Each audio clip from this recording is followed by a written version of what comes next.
সত্যি কথা বলতে কি আমি অতটা সুন্দর উপস্থাপন করতে পারি না, যদিও তারপরেও চেষ্টা করি যে আসলে একটু সুন্দর করে উপস্থাপন করা উচিত। আসলে মানুষের ছোটবেলা থেকে যেমন বড়দেরকে দেখে দেখে সব কিছু শিখে, হাঁটতে শেখা, কথা বলতে শেখা, এরকম সব কিছুই কিন্তু বড়দের উপরেই ডিপেন্ড করে। তো আমি মনে করি আমি অন্যের উপর ডিপেন্ড করি। অনেকের ভিডিও দেখি এত সুন্দর করে কথা বলে, আমি অতটা সুন্দর করে কথা বলতে পারি না, যদিও চেষ্টা করি। তো আজকে আপনাদের সামনে নতুন একটা ব্লগ নিয়ে হাজির হলাম। তো আসসালামু আলাইকুম, কেমন আছেন আপনারা সবাই? রায়ান ইউনিফর্ম পরে বসে আছে, সে স্কুলে যাবে। তো সে প্রতিদিনই আমাকে সালাম দিয়ে আসে এবং আসার সময় সালাম দিয়ে ভিতরে ঢোকে।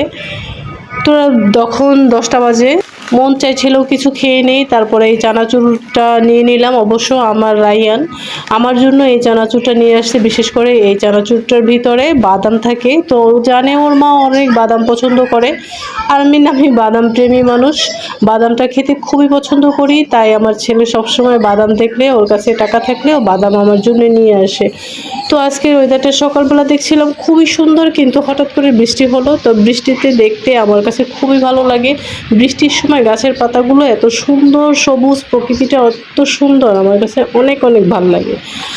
তো তারপরে ভাবছিলাম আজকে কি রান্না করা যায়, রায়ানের ফেভারিট খাবারটাই না হয় রান্না করি। তো ঘরে বেশি একটা মাংস ছিল না, তারপর যতটুকু ছিল ততটুকু নিয়ে রান্না করছি কালাভুনো। ও আসলে এই কালাভুনোর মশলাটা স্বপ্নের থেকে নিয়ে আসছিল, যে কালাভুনা খাবে অনেকদিন পরে। তো রান্না করতে দেখি যে কালাভুনো তো জাস্ট কালা লুক আসে না। তো আমি তারপরে কি করলাম, একটু কালো জিরা বেটে তারপরে এর ভিতরে দিলাম। এত সুন্দর একটা লুক আসছে যা বলার বাহিরে। তো ছেলে এসে তো বলে যে স্কুল থেকে চলে আসছে, আসার পরে বলে যে মা তুমি কি রান্না করেছো? তো বলতেছি যে কি রান্না করেছি তোমাকে তো বলা যাবে না, তুমি যে ভেকচি ভেঙচি মারো তো তোমাকে বলা যাবে না। বলো যে আচ্ছা ঠিক আছে। তারপর বললাম যে আচ্ছা ঠিক আছে, চলো তাহলে দেখো কি রান্না করছি, নিজের চোখে দেখে নাও।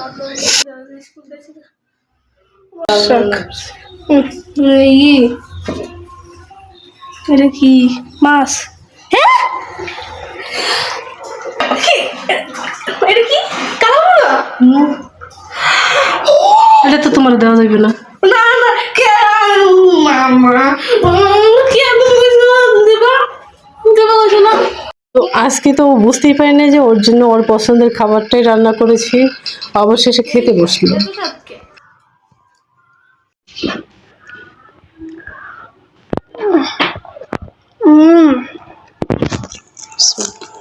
তোমার হাতে খাওয়ার মজাই আলাদা। রায়ান দুপুরবেলাটা বেশিরভাগই আমার হাতে খেয়ে থাকে। মায়ের হাতের রান্না আমার কাছে দারুণ লাগে, কিন্তু সাথে যদি মা নিজের হাত দিয়ে খাইয়ে দেয় তখন তো দারুণ লাগে। আসলে কালাভুনাটা দারুণ হয়েছে, সেই স্বাদ।